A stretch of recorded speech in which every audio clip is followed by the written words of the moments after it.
Hi guys, welcome back to the channel our study Adda. तो आज हम देखने वाले हैं जॉर्ज पंचम की नाक चैप्टर की समरी। गाइस, ये आपकी कृतिका बुक का चैप्टर 2 है और इसको कमलेश्वर जी ने लिखा है। तो बात उस टाइम की है जब इंग्लैंड की रानी एलिजाबेथ भारत घूमने आने वाली थी।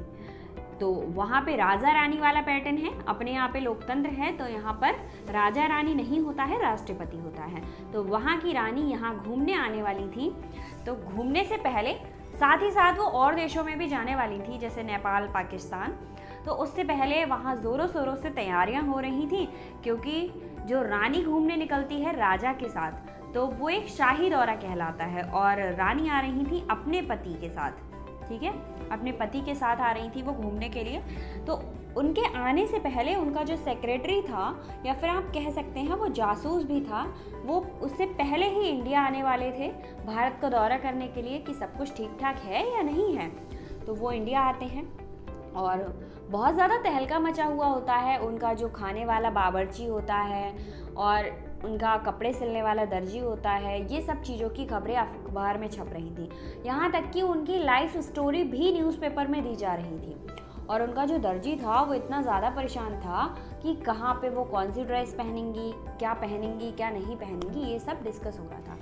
इसी बीच उन्होंने भारत से ही 5,000 रुपये, ठीक है, 5,000 रुपये, वहाँ पे कुछ पौंड का सिस्टम था, 400 पौंड का मतलब सूट मंगाया था, जो इंडिया से गया था। सूट नहीं मंगाया था उन्होंने, कपड़ा मंगाया था रेशम का, और उसको डिज़ाइन कराया था अपने दर्जी से।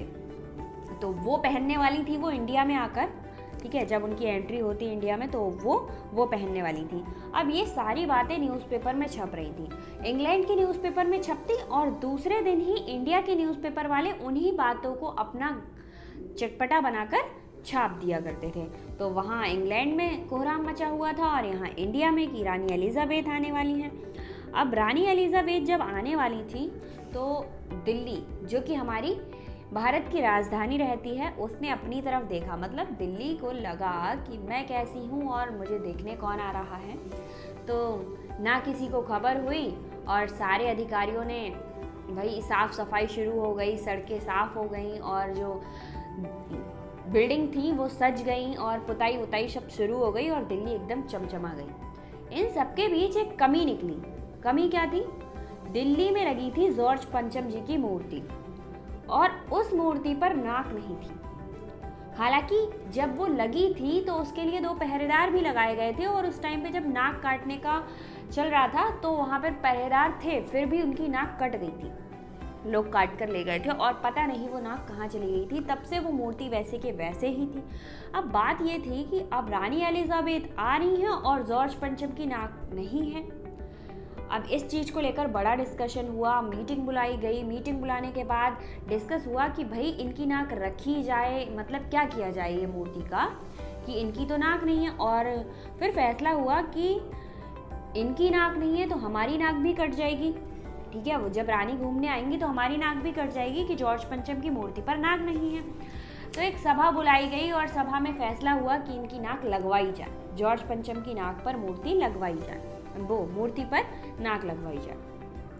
अब उसके लिए एक मूर्तिकार की ज़रूरत थी, तो फ़ौरन से एक मूर्तिकार को ऑर्डर दिया गया कि भैया तुम दिल्ली जाकर हाजिर हो जाओ।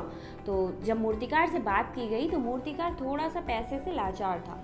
उसने कहा ठीक है, लग जाएगी। तो उसने लग जाएगी ये तो कह दिया। उसके बाद एक शर्त रखी कि इस मूर्ति के बारे में मुझे पता होना चाहिए, ये कहाँ पे बनी थी, कैसे बनी थी और किस पत्थर से बनी थी। अब ये सारी इन्फॉर्मेशन तो अधिकारियों के पास थी नहीं, ठीक है, क्योंकि उन्होंने तो मूर्ति बनाई नहीं थी।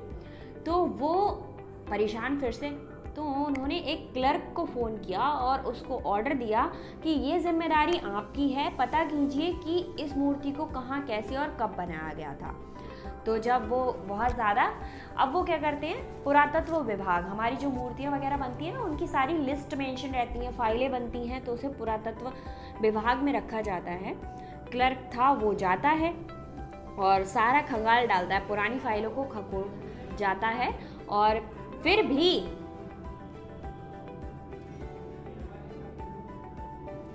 अब क्लर्क साहब जाते हैं, पुरातत्व विभाग की सारी फाइलों को खंगाला जाता है, पर वहाँ उन्हें कोई इन्फॉर्मेशन मिलती ही नहीं है। अब वो निराश होकर वापस आते हैं और फिर से सभा बुलाई जाती है और क्लर्क साहब कहते हैं कि मुझे वहाँ पर कुछ भी नहीं मिला, मुझे माफ़ कर दीजिए सर।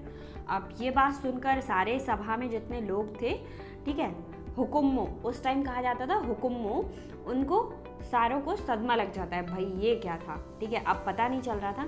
फिर इसी बीच मूर्तिकार भी वहाँ प्रेजेंट था। मूर्तिकार ने ये सारी बात सुनी तो वो कहता है आप हताश मत होइए, परेशान मत होइए, मेरे पास एक आइडिया है कि मैं सारे देश में, मतलब पूरे हिंदुस्तान में जाऊँगा, हर पत्थर और मतलब हर राज्य जहाँ पर पहाड़ी क्षेत्र होते हैं वहाँ पर जाकर चेक करूँगा कि ये मूर्ति किससे बनी हुई है, कौन से पत्थर से, और जो पत्थर मिल जाएगा उसको मैं ले आऊँगा, उससे मैं नाग बना दूँगा। तो ये बात जैसे ही वो सारे लोग सुनते हैं, सभा में जितने लोग उपस्थित होते हैं वो सुनते हैं, तो उनका एक सभापति होता है, वो उन्हें ऑर्डर दे देता है, हाँ आप ऐसा कर दीजिए जाके। अब ये प्रॉब्लम जब आई कि उनकी नाक नहीं लग पा रही थी तो एक कमेटी बना दी गई। कमेटी में एक सभापति था जो उनका हेड था और एक कमेटी बना दी गई इस चीज़ को डिस्कस करने के लिए। तो वो कमेटी इसका फैसला किया करती थी। तो कमेटी ने फैसला दिया कि जाइए आप और भारत का दौरा करके आइए और देखिए कि मतलब कहाँ पर ये पत्थर मिल रहा है और नाक लगा दीजिए लाकर। जाते हैं सर, मूर्तिकार जी निकल पड़ते हैं, सारे राज्यों में घूमते हैं, सारे पहाड़ी क्षेत्रों में घूमते हैं और आखिरकार हताश होकर फिर से वापस आ जाते हैं और फिर से सभा बुलाई जाती है और कहते हैं कि मुझे ये पत्थर कहीं नहीं मिला, ये पत्थर विदेशी है। क्या कह दिया उन्होंने, ये पत्थर विदेशी है। अब जो सभापति थे कमेटी के वो कहते हैं ऐसा कैसे हो, वो नाराज होते हुए कहते हैं कि ऐसा कैसे, हमारी इंडिया में तो सारी चीज़ें हैं, हमारी इंडिया तो खजाना है चीज़ों का, तो ऐसा कैसे हो सकता है कि ये पत्थर यहाँ पर नहीं मिला और हमने सारी विदेशी चीज़ों को अपना लिया है, ठीक है, यहाँ तक कि छोटे बच्चों के डांस को भी अपना लिया है। तो ये सारी बात हुई और मूर्तिकार चुपचाप खड़े हुए थे और कुछ किया तो जा नहीं सकता था। फिर मूर्तिकार के दिमाग में एक खुराफाती आइडिया फिर से आ जाता है और वो कहता है अगर आप किसी से ना कहें, मतलब अखबारों में ये बात ना छपे, तो मैं एक आइडिया दे सकता हूँ। तो वो कहते हैं क्या आइडिया। तो जहाँ पे सभा हो रही थी वहाँ सारे दरवाजे बंद कर दिए गए ताकि बातें बाहर ना जाएं और कमेटी के बीच में ही रहें। तो उसने आइडिया दिया कि हमारी इंडिया में इतनी सारी मूर्तियाँ लगी हुई हैं, किसी न किसी मूर्ति की नाक तो इस पर फिट होगी। अब ये डिस्कशन तो किसी और की नाक निकालकर उस पर लगाना, ये तो अपमानजनक बात हो गई। फिर भी कमेटी ने, क्योंकि रानी एलिजाबेथ आने ही वाली थी, तो कमेटी ने इस बात को भी सहमति दे दी। अब सहमति देने के बाद मूर्तिकार फिर चल दिए, उस नाक का नाप लिया उन्होंने कितनी बड़ी नाक है और निकल पड़े। सारी मूर्तियाँ उन्होंने चेक की। वो बम्बई गए, बम्बई में दादा भाई नौरोजी, गोखले, तिलक, शिवाजी, कावसाजी, जहांगीर, इन सब की नाकें नापी। फिर वो आगे निकले, आगे जाकर उन्होंने महादेवी वर्मा, ठीक है, और विट्ठल भाई, इनकी भी मूर्तियों को देखा। और फिर बंगाल चले गए। वो बंगाल में जाकर उन्होंने गुरुदेव, रविंद्रनाथ टैगोर, सुभाष चंद्र बोस, राजा राम मोहन राय, इन सब की मूर्तियों को भी देखा, पर नाक फिट नहीं हो रही थी। फिर वो और आगे बढ़े, बिहार की तरफ चले। बिहार से उत्तर प्रदेश आए। उत्तर प्रदेश में उन्होंने चंद्रशेखर आज़ाद, बिस्मिल, मोतीलाल नेहरू, मदन मोहन मालवीय, इन सब की मूर्तियों को देखा, पर नाक फिर भी मैच नहीं हुई। अब वो घबरा गए। कुछ ही राज्य बचे थे, उन्होंने सारे राज्य घूम लिए थे और उनमें जितनी भी मूर्तियाँ लगी थी सबको चेक कर लिया था, क्योंकि नाक का नाप तो उनके पास था ही। अब उन्होंने सोचा कुछ ही राज्य बचे हुए, उनकी घबराहट बढ़ने लगी। घबराकर वो मद्रास पहुँचे। मद्रास में उन्होंने सत्य मूर्ति को भी देखा और केरल भी गए। केरल के दौरे के बाद वो पंजाब पहुँचे और पंजाब में पहुँचने के बाद उन्होंने लाला लाजपत राय की मूर्ति को भी देखा और भगत सिंह की मूर्ति से भी वो नाक लाने को राजी थे। अब ये सब चीज़ें हो गई और आखिर को उनको नाक नहीं मिली, मतलब जॉर्ज पंचम की मैच की नाक नहीं मिली, सारी नाक उसकी नाक से बड़ी थी। तो एक बच्चा सही। फिर वो वापस आए और उन्होंने निराश होकर कहा कि मुझे नाक नहीं मिली। फिर उन्होंने एक मूर्ति रह गई थी जो कि एक शहीद बच्चे की मूर्ति थी, ठीक है, शहीद बच्चे की मूर्ति थी। तो उन्होंने कहा उसमें से नाक लाकर, मतलब शायद उस बच्चे की नाक जॉर्ज पंचम की नाक से फिट हो जाए। तो चुपचाप गए मूर्तिकार और वहाँ पर जाके उन्होंने उसे भी चेक किया, पर उस बच्चे की नाक भी जॉर्ज पंचम की नाक से बड़ी थी। अब ये हो गया हमारा इशू कि अब नाक तो मिल ही नहीं रही है। अब सब कुछ तैयारियां हो चुकी थी, दिल्ली चमचमा चुकी थी, सारी प्रिपरेशंस हो चुकी थी और जॉर्ज पंचम की मूर्ति थी उसको मल मल के नहलाया गया था, नहला धुला के रेडी कर दिया गया था, पर नाक तो है नहीं। तो अब क्या कर सकते हैं? फिर जो मूर्तिकार होता है ना, उसका खुराफाती दिमाग एक आइडिया फिर से देता है और फिर से सभा के दरवाजे बंद किए जाते हैं और उस आइडिया को सुना जाता है। तो वो कहता है कि किसी ना किसी की जिंदा नाक, ठीक है, हमारी 4 करोड़ की जनसंख्या में किसी ना किसी की जिंदा नाक तो जॉर्ज पंचम की नाक से फिट होगी। अब ये बात तो कुछ ज़्यादा ही तंग हो गई कि मतलब किसी जिंदा व्यक्ति की नाक काट कर आप लगा देंगे उस पर। फिलहाल ये बात अखबारों में नहीं छपी थी, इंग्लैंड के दौरे की सारी बातें छप रही थी क्योंकि ये बात गुप्त रखी गई थी। डिस्कशन तो हो रहा था कि जॉर्ज पंचम की नाक नहीं है, इस पर फैसला लिया जाएगा, क्या होगा कैसे होगा, ये चीज़ें चल रही थी। पर वो ये डिस्कशन नहीं था कि नाक कैसे लगेगी, किसी को नहीं बताया गया था, खुफिया रखा गया था। बहुत सोचने समझने के बाद सभापति ने ये फैसला दिया और मूर्तिकार ने ये कहा, आपको इस बात की कोई चिंता नहीं करनी है कि नाक कहाँ से लानी है, कैसे लगानी है, वो सारा काम मैं कर दूंगा, बस आप हुक्म कर दीजिए और नाक लाकर मैं लगा दूंगा। अब ये चीज़ हो गई क्लियर। अब वो गए जॉर्ज पंचम की नाक फिर से लोगों के पास, मतलब कोई नाक देने के लिए। अब ये चीज़ भी इशू बड़ा था क्योंकि कोई अपनी नाक देने के लिए राजी नहीं हो सकता था, जिंदा व्यक्ति कैसे राजी हो सकता है।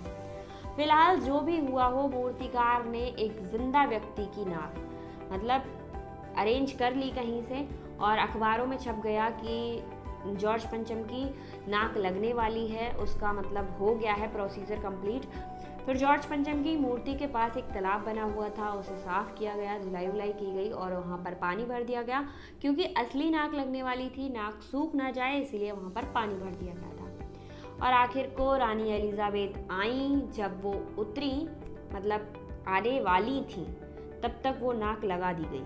पता नहीं वो कहाँ से लगी, कैसे लगी। फिलहाल मूर्तिकार ने वो नाक लाकर लगा दी और एक जिंदा व्यक्ति की नाक वहाँ पर लग गई। अखबारों में उस दिन कोई बात छपी ही नहीं थी, ना किसी का इश्तिहार छपा था, ना किसी की शादी का कार्ड, ना कोई आया ना गया, कुछ भी नहीं छपा था। केवल जॉर्ज पंचम की नाक का टॉपिक अखबारों में छाया हुआ था कि लग गई, नाक लग गई, नाक लग गई, ठीक है। और फिर रानी एलिजाबेथ आई, उसे देखा, बट ये देखिए आप, न्यूज़पेपर में कुछ भी नहीं छपा था, किसी के मरने की, किसी के जीने की कोई खबर नहीं छपी थी, केवल नाक की खबर ही छपी थी। क्या एक बुत की नाक यानी एक मूर्ति की नाक इतनी ज़्यादा इम्पोर्टेंट थी? तो इसीलिए इस चैप्टर का नाम है जॉर्ज पंचम की नाक। गाइस, इस चैप्टर में बस इतनी ही स्टोरी बताई गई है और इसके फुल एक्सप्लेनेशन के लिए आप लोग मेरे चैनल पर जाकर देख सकते हैं और मैंने ज़्यादातर चैप्टर्स के एक्सप्लेनेशन को एक्सप्लेन किया है विद समरी, ठीक है, समरी के भी वीडियो मिल जाएंगे। अगर आपको कोई प्रॉब्लम होती है तो मेरी इंस्टा आईडी है rstudy@10, वहाँ जाकर मुझे बता सकते हैं और वरना आप कमेंट कर सकते हैं। Thank you so much guys, मिलते हैं नेक्स्ट वीडियो में न्यू चैप्टर के साथ।